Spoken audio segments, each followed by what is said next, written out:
하나님께서 우리를 부르시고 구원하여 주셨고 또 우리를 하나님의 백성 삼아 주셔서 우리를 이곳 가운데 불러주시고 동행하여 주신다 약속하여 주셨습니다.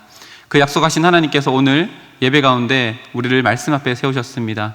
그 말씀으로 다가오시는 그 하나님을 오늘 만나고 돌아가시며 찬양 중에 거하시는 하나님을 만나고 기도 가운데 우리의 기도를 응답해 주시는 하나님을 만나고 돌아가는 복된 시간 되기를 주님의 이름으로 축복합니다.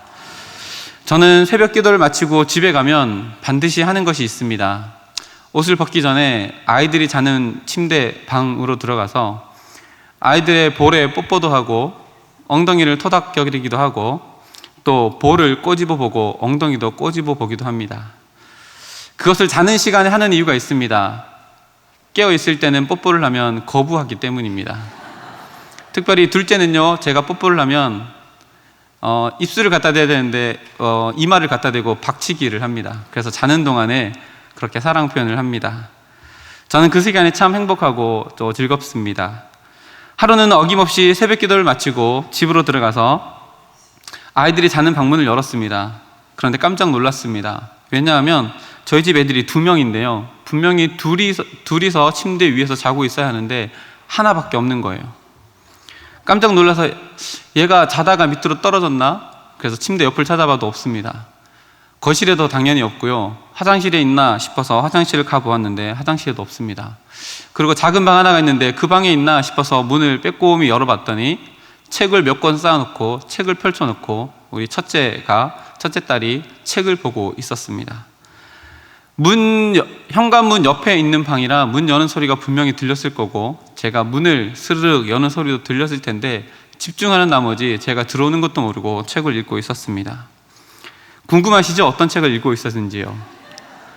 목사의 딸이니까 성경책을 읽었을 것 같지만 아닙니다. 동화책도 아니고요, 만화책이었습니다. 그 만화책, 퇴근을 하고 나서 소파에 앉아서 그 첫째 딸이 만화책을 읽고 있는 거 옆에서 한 번씩 보곤 합니다. 그런데 정말 재미있습니다.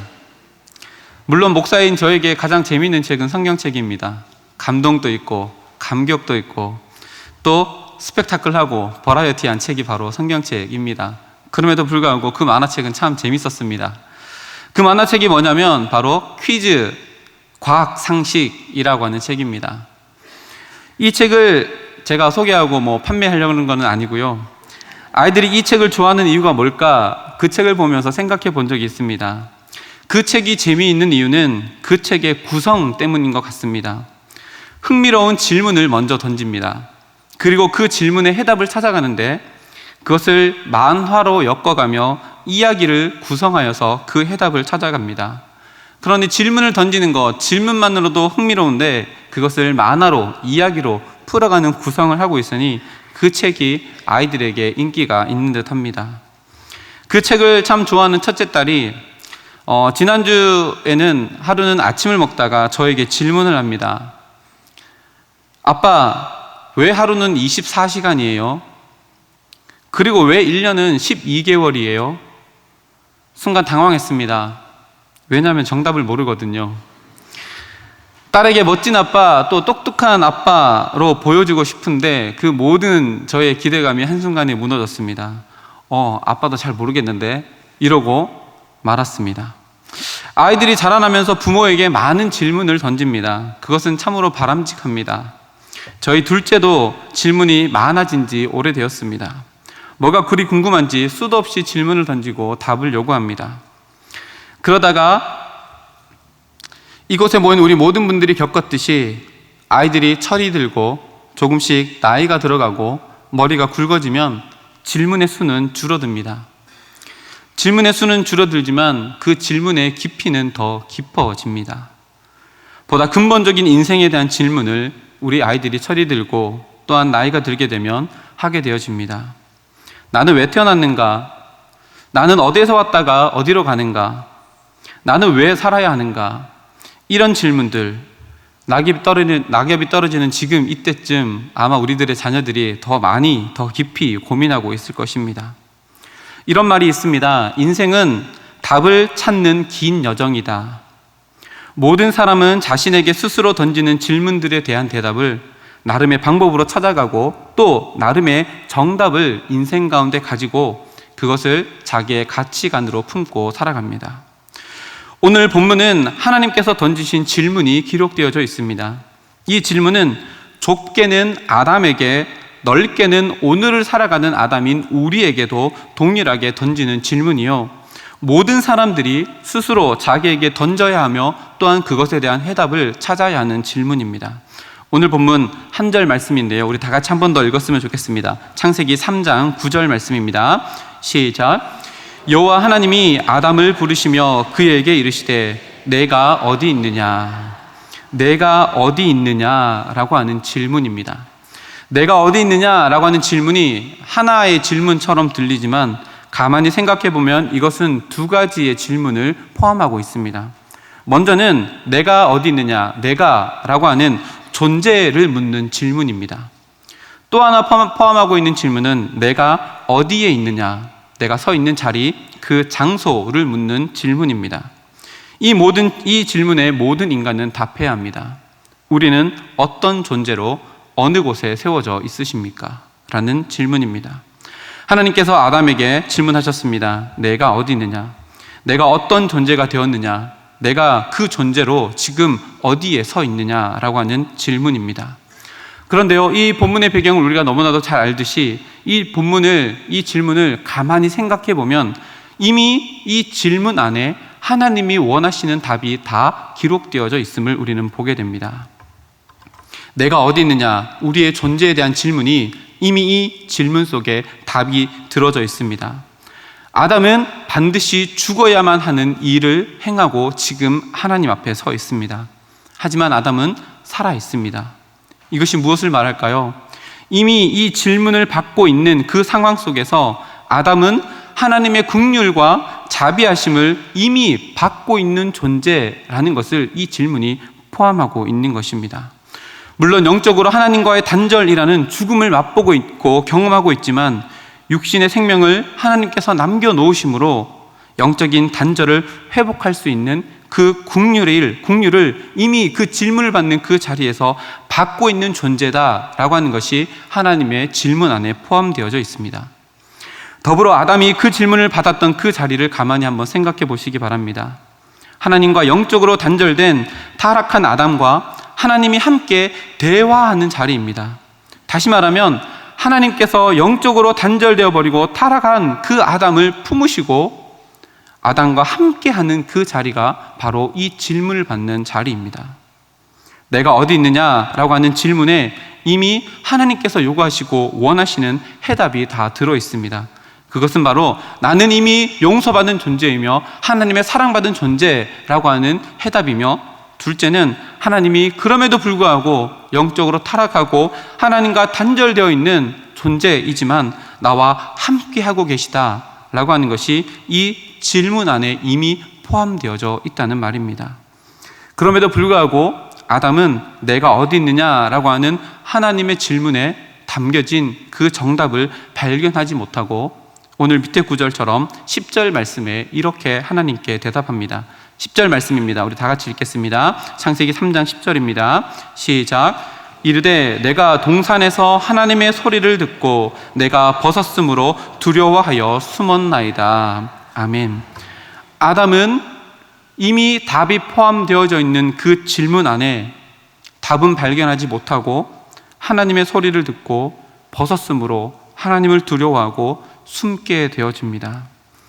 아담은 하나님을 두려워하였습니다. 그리고 하나님을 피하여 숨고 있습니다. 즉 하나님 그 질문에 대한 대답이 하나님을 바라볼 때에 그 질문 안에 담겨져 있는 해답을 얻을 수 있지만 아담은 자기 자신 안에 갇혀 있고 또한 그 질문 안에 있는 하나님의 마음과 그 질문의 정답을 발견하지 못하였습니다. 그래서 하나님은 아담에게 던져진 그 질문의 해답을 이스라엘의 역사 가운데 담으셨습니다.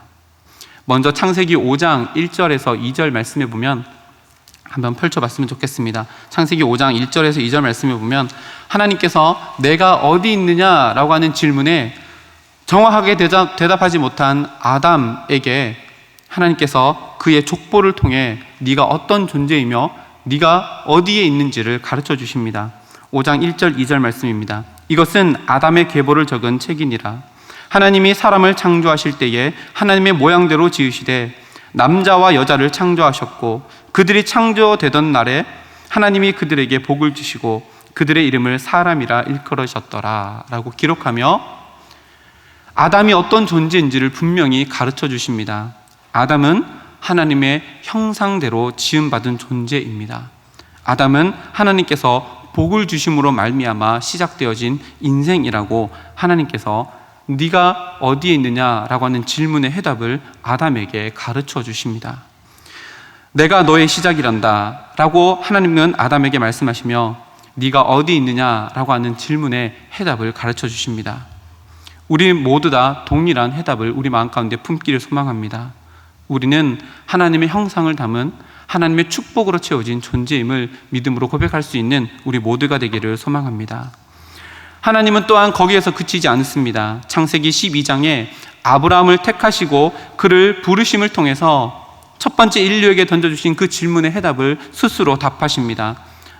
너는 누구냐? 너는 어디에 있느냐? 라고 하는 그 질문에 우리는 하나님이 택하신 백성이며 하나님이 부르신 백성이라는 것을 정답으로 가르쳐 주십니다. 그리고 야곱을 통해서 너로 큰 민족을 이루시겠다고 약속하셨고 애굽 땅에서 그것을 이루어 가셨습니다. 그리고 그 애굽 땅에서 큰 민족을 이룬 후에 모세를 통해 그들을 부르기를 하나님의 백성이라고 일컬으시고 그들을 인도하여 내셨습니다. 내가 누구냐? 라고 하는 질문에 하나님께서 모세를 통해서 너는 나의 백성이다 라고 하는 정답을 우리들에게 가르쳐 주시고 계신 것입니다. 그래서 모세는 자신의 고별 설교의 마지막 부분에 이스라엘을 향하여 이렇게 선포합니다. 신명기 33장 29절 말씀입니다. 이스라엘이여 너는 행복한 사람이로다. 여호와의 구원을 너같이 얻은 백성이 누구냐? 그는 너를 돕는 방패시여 내 영광의 칼이시로다. 내 대적이 내게 복종하리니 내가 그들의 높은 곳을 밟으리로다. 아멘. 우리는 누구입니까? 내가 어디에 있느냐? 우리의 존재를 물으시며 우리의 서 있는 장소를 물으시는 그 해답에 하나님이 스스로 대답하십니다. 이스라엘이여 너는 행복한 사람이로다. 하나님은 모세의 입술을 통해서 내가 누구냐라고 하는 질문에 또다시 답을 가르쳐 주십니다. 우리 모두는 행복한 사람입니다. 하나님의 형상으로부터 시작되어 하나님께서 택하시고 이곳까지 인도하시고 하나님의 백성된 우리 모두는 여호와의 구원을 얻은 백성이 되었습니다. 하나님이 우리의 방패가 되어주시는 존재가 되었습니다. 하나님이 우리의 영광의 칼이 되어주시고 대적에게서 승리하게 되는 존재로 하나님은 우리를 부르시고 계십니다. 그래서 내가 누구냐라는 그 질문에 우리는 이렇게 반드시 대답해야 합니다. 나는 행복한 사람입니다. 우리 옆에 있는 분들에게 그렇게 고백했으면 좋겠습니다. 당신은 행복한 사람입니다. 나는 행복한 사람입니다. 아멘. 내가 어디 있느냐라고 하는 첫 번째 질문, 내가 누구냐라고 하는 질문에 우리 스스로 내릴 수 있는 정답은 고작 저는 죽어 마땅한 존재입니다. 이거나 하나님이 두려워 그 질문조차 회피해버리고 마는 존재이지만 하나님이 생각하는 존재는 성경 말씀에 절대 그렇지 않다라고 기록합니다. 나를 빚으시고 나를 택하시고 구원받아 하나님의 백성된 존재, 그래서 참으로 행복한 존재로 우리가 하나님께 고백되어지기를 하나님은 원하십니다. 이것이 바로 우리의 정체성입니다. 내가 누구냐라는 우리의 정체성을 묻는 질문에 내가 내린 결론, 내가 정한 답이 아니라 하나님께서 말씀을 통해 우리에게 주신 정답을 품고 살아갈 수 있는 진정으로 참으로 행복한 우리 모두가 되기를 주님의 이름으로 축복합니다. 둘째로 내가 어디에 있느냐라고 하는 질문입니다. 이 질문은 우리의 존재를 묻는 질문인가 동시에 우리가 서 있는 삶의 자리를 묻는 질문입니다. 지금 이 질문을 받고 있는 아담의 그 자리가 어떤 자리일까요? 아담에게는 범죄한 자리입니다. 그러나 동시에 우리가 기억해야 할 것이 있습니다. 그곳 범죄한 자리 가운데 아담이 세워져 있지만 하나님의 입장에서는 하나님이 아담을 품고 있고 국률로 덮으시는 자리임을 우리는 기억해야 합니다. 내가 어디 있느냐라고 하는 이 질문에 범죄한 자리 가운데 있습니다 라고 대답하고 있지만, 하나님은 이미 그와 대화를 통해서 함께하고 계시고, 이미 너는 나의 국률을 받은 존재이다, 나는 너와 함께하는 자리로 지금 이 자리를 만들고 있다라고 그 질문을 통해서 아담에게 또한 우리에게 선포하고 계십니다. 그리고 하나님은 이스라엘 역사 가운데 언제나 함께 하시는 하나님, 곧 이스라엘을 한 번도 내버려 두지 않으시고 그들이 가는 곳 어디라도 함께 하시는 하나님이라고 성경에 분명히 기록합니다. 출애굽을 하고 광야 생활 가운데도 모든 광야 속에서 하나님은 밤에는 불기둥으로 그들과 항상 함께 하셨고, 낮에는 구름 기둥으로 그들과 항상 함께 하셨고, 한 번도 그들을 떠나지 않으셨습니다. 내가 어디 있느냐 라고 하는 질문에 내가 주님과 함께 있습니다 라고 고백할 수밖에 없도록 이스라엘 백성들 가운데 한 번도 떠나지 않으시고 그들과 함께 하셨다, 성경은 증언합니다. 출애굽하여서 그 백성들을 다시금 세우시고자 하신 그 땅, 약속의 땅, 그곳이 성경에서 어떤 곳이라 기록되어 있을까요? 신명기의 약속의 땅, 젖과 꿀이 흐르는 그 땅을 이렇게 표현합니다. 신명기 11장 12절 말씀입니다. 내 하나님 여호와께서 돌보아 주시는 땅이라. 연초부터 연말까지 내 하나님 여호와의 눈이 항상 그 위에 있느니라. 아멘. 하나님께서 이스라엘 백성들을 출애굽시키시고 광야의 모든 시절을 거쳐 세우고자 하시는 그곳은 하나님이 언제나 함께 하시는 곳, 그곳 가운데 하나님은 이스라엘 백성들을 세우고자 하셨습니다. 이렇게 하나님은 아담을 통해서 우리에게 주신 질문, 내가 어디 있느냐라고 하는 질문의 정답을 우리들에게 가르쳐 주시고자 하나님의 역사 안에 그 모든 답을 담아 놓으셨습니다. 내가 어떤 존재로 어디에 있느냐는 그 질문에 하나님께서 내리신 정답은, 우리는 하나님의 택하심과 구원을 받아 하나님의 백성된 존재로 언제나 하나님과 함께하는 자리에 서 있다는 것이 하나님께서 우리들에게 가르쳐 주시는 정답입니다. 이 질문에 대한 정답이 이 땅 가운데 한 번에 이루어진 때를 성경은 기록합니다. 마태복음 1장 21절에서 23절의 말씀입니다. 아들을 낳으리니 이름을 예수라 하라. 이는 그가 자기 백성을 그들의 죄에서 구원할 자이심이라 하니라. 이 모든 일이 된 것은 주께서 선지자로 하신 말씀을 이루려 하심이니, 이르시되 보라, 처녀가 잉태하여 아들을 낳을 것이요 그의 이름은 임마누엘이라 하리라 하셨으니, 이를 번역한즉 하나님이 우리와 함께 계시다 함이라. 아멘. 예수님이 이 땅 가운데 오실 때 가지고 오신 이름이 두 가지입니다. 하나는 예수, 하나는 임마누엘입니다. 이 두 가지 이름이 담고 있는 의미는 첫 번째 인류에게 던져주신 이 질문의 해답을 담고 있습니다. 내가 어디 있느냐? 너는 어떤 존재이며 네가 서 있는 그곳이 어떤 곳이냐라고 하는 이 질문의 해답이 예수님의 두 이름 가운데 포함되어져 있습니다. 내가 누구냐라고 하는 질문에 우리는 예수님의 십자가의 구원으로 말미암아 죽을 수밖에 없는 죄인이었지만 행복한 사람, 즉 하나님의 백성된 존재가 되었다라고 고백할 수 있도록 예수님의 이름을 예수, 죄에서 구원한 자라는 이름을 가지고 이 땅 가운데 오셨습니다. 내가 어디 있느냐라고 하는 질문에 우리는 이제 이 땅에 오셔서 임마누엘, 곧 하나님이 우리와 함께 계시다라고 하는 이름으로 우리 가운데 오신 예수님 덕분에 우리의 모든 삶의 자리에 우리는 예수님과 함께 할 수 있는 존재가 되었습니다. 우리는 예수님을 통하여 우리의 인생에 넘지 못할 질문, 답하지 못할 질문인 내가 어디에 있느냐라는 이 질문에 해답을 품게 되었습니다. 우리는 우리를 구원해 주신 예수라는 이름 때문에 용서받은 존재가 되었습니다. 그리고 우리는 임마누엘로 이 땅 가운데 오신 예수님의 이름 때문에 우리가 가는 곳곳마다 하나님은 우리와 동행하여 주시는, 함께하는 자리에 세워지는 거룩한 하나님의 백성이 되었습니다.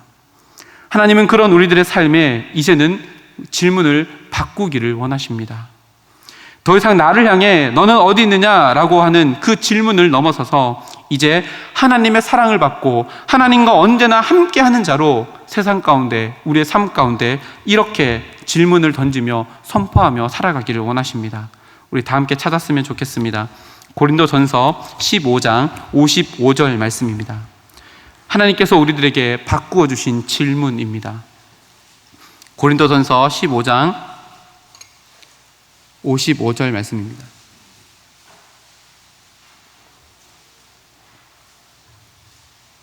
신약성경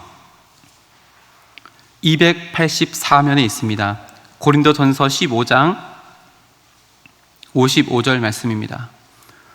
우리 다 같이 한 목소리로 힘차게 함께 봉독하기를 소망합니다. 함께 읽겠습니다. 사망아 너의 승리가 어디 있느냐? 사망아 내가 쏘는 것이 어디 있느냐? 아멘. 하나님의 사랑을 받은 존재로서 하나님과 동행하는 삶을 살아가는 자들은 사망을 향해 이제 질문을 던져야 합니다.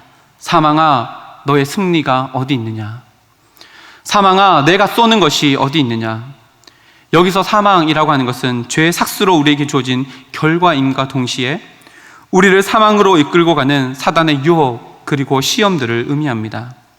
하나님과 우리를 단절시키려 하는 세상의 모든 유혹들과 시험, 고난들과 역경들을 말합니다.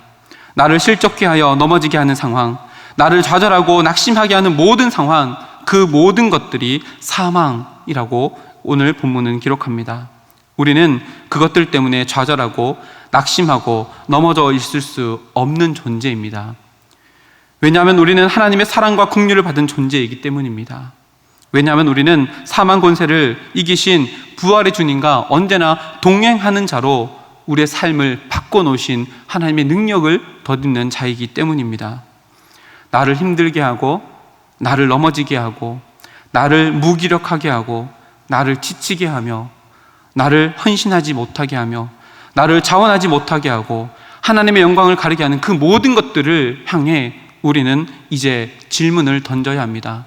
사망아 너의 승리가 어디 있느냐? 사망아 내가 쏘는 무기가 어디에 있느냐? 그렇지 않으면 또다시 우리는 첫 번째 질문으로 돌아가게 될 것입니다. 여러분들은 어떤 존재로 여러분들의 삶의 자리 가운데 세워져 있습니까?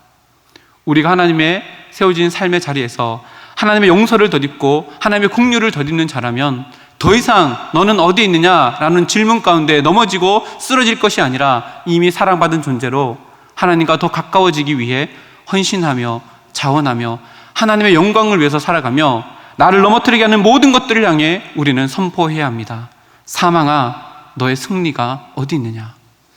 내가 이미 부활하신 주님과 함께 승리하였다. 나는 이미 용서받은 존재이다. 나는 언제나 하나님과 함께하는 자리 가운데 세워진 존재이다. 사망아 너의 쏘는 것이 어디 있느냐? 너의 쏘는 것 더 이상 나에게 넘어질 수 없고 넘어뜨릴 수 없고 좌절시킬 수 없는 하나님의 함께하심이 나에게 있다라고 사망을 향해 선포해야 합니다. 그래서 야고보 사도는 우리에게 이렇게 권면합니다. 야고보서 4장 7절 말씀입니다. 그런즉 너희는 하나님께 복종할지어다. 마귀를 대적하라. 그리하면 너희를 피하리라. 아멘. 우리는 우리를 정죄하게 하는 모든 죄악에서 자유한 자들입니다. 다시 말하면 내가 어디에 있느냐라고 하는 질문에 이미 하나님이 우리에게 담겨주신 예수 그리고 임마누엘이라는 정답을 가진 자들입니다. 사단이 우리를 정죄할 수 없다는 말입니다. 사단이 우리를 정죄할 수 없는 모든 죄악이 이미 예수 그리스도로 말미암아 우리에게 승리로 주어진 존재이기 때문입니다. 그래서 우리는 세상 가운데 살아가며 믿음을 붙잡고 나에게 주어진 정답이신 예수와 임마누엘의 이름을 붙잡고 사망을 향하여 나를 힘들게 하는 것들을 향하여서 선포할 수 있어야 합니다. 사망아 너의 승리가 어디 있느냐? 사망아 내가 쏘는 것이 어디 있느냐? 날마다 선포하며 우리의 인생을 향하여서 질문을 받고 주신 그 하나님의 은혜에 감사하며 찬양하며 살아가야 할 것입니다. 내가 어디 있느냐? 그 질문 속에 담긴 하나님의 용서와 사랑 그리고 함께 하심을 깨닫고 담대히 선포하며 나아가는 승리의 삶을 살아가는 우리 모두가 되기를 주님의 이름으로 축복합니다. 사망아 너의 승리가 어디 있느냐? 사망아 너의 쏘는 것이 어디 있느냐? 나는 우리 주 예수 그리스도로 말미암아 나에게 승리를 주시는 하나님과 함께한 자이며 긍휼을 덧입은 자이다 날마다 고백하며 마귀에게 대적함으로 말미암아 날마다 승리의 승전가를 울려 퍼질 수 있는 울산제일교회 모든 권속들 되기를 주님의 이름으로 축복합니다. 이렇게 하나님이 우리의 인생의 질문을 바꿔주신 이유와 목적이 있습니다. 바로 밑에 구절입니다. 고린도전서 15장 58절 말씀입니다. 결론의 말씀이니까요, 우리 다 함께 한 목소리로 읽겠습니다. 고린도전서 15장 58절 말씀입니다. 시작. 그러므로 내 사랑하는 형제들아, 견실하며 흔들리지 말고 항상 주의 일에 더욱 힘쓰는 자들이 되라.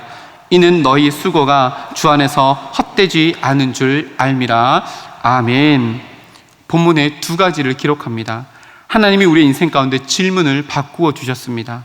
그 바꿔주신 이유와 목적이 있습니다. 첫 번째는 견실하여 흔들리지 않는 인생을 우리에게 허락하여 주시기 위해 우리에게 답을 주셨고 이제 질문을 바꾸어 주셨습니다. 우리는 충분히 흔들리지 않을 수 있는 능력을 덧입은 자들입니다.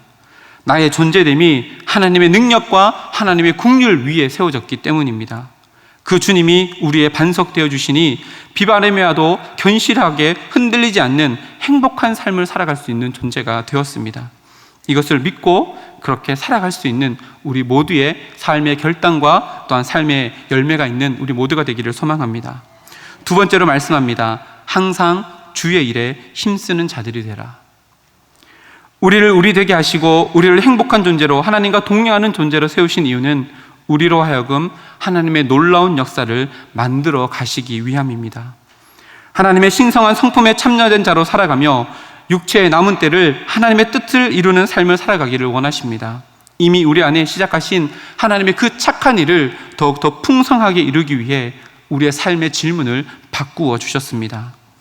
나에게 맡겨진 직분의 자리, 섬김의 자리가 복된 자리임을 알고 올해도 내년에도 나에게 주어진 모든 봉사의 자리에서 더욱 주의 일에 힘쓸 수 있는 우리 모두의 삶, 이제는 인생의 질문이 바뀌어지고 하나님께서 우리에게 허락해 주신 그 정답을 품고 살아가는 진정한 행복한 자의 삶을 살아가는 우리 모두가 되기를 소망합니다. 한 가지 더불어 더 말씀드리고 싶은 것은 다음 주일 우리는 새 생명을 초청하고 전도하는 행사를 준비하고 있습니다. 천국 잔치를 준비합니다. 우리가 작정하고 기록한 이름들 다 기억하시지요? 그들의 이름들 이면에 무엇이 보이십니까? 내가 어디 있느냐? 아직도 바뀌지 않는 인생의 질문이 보이지 않으십니까? 우리가 그들을 초청하고 이곳으로 인도하는 것, 그것은 그들의 가슴에 품고 있는 해결하지 못하는 질문에 해답을 안겨주는 초청입니다. 예수라는 정답을 그들의 마음 가운데 채워주는 축복의 자리가 바로 다음 주 새생명 전도 축제 가운데 열려져 있습니다. 그 값진 사역에 하나님께서 나를 동력자로 불러주셨습니다. 그냥 부르신 것이 아니라 우리 인생에 해결할 수 없는 질문의 해답을 우리 마음 가운데 예수 그리스도 그리고 임마누엘이라는 이름으로 우리에게 해답을 주시고 그 일에 우리를 동참시켜 주셨습니다. 이것이 우리에게 축복으로 결단할 수 있는 삶의 자리가 되기를 소망합니다. 그날, 다음 주 이날 이곳이 차고 넘치는 놀라운 축복이 우리 한 사람 한 사람의 자원하고 또한 헌신하며 인생의 질문을 바꿔주신 하나님의 목적을 깨달음으로 말미암아 예수라는 이름을 붙잡고 임마누엘이라는 이름을 붙잡고 살아가며 하나님의 동력자로서 착하고 선한 일에 쓰임받는 우리 모두가 되어져 그날이 우리 울산제일교회 가운데 더욱더 풍성하게 일어날 수 있는 주 하나님의 동력자로 세워지는 우리 모두가 되기를 주님의 이름으로 축복합니다.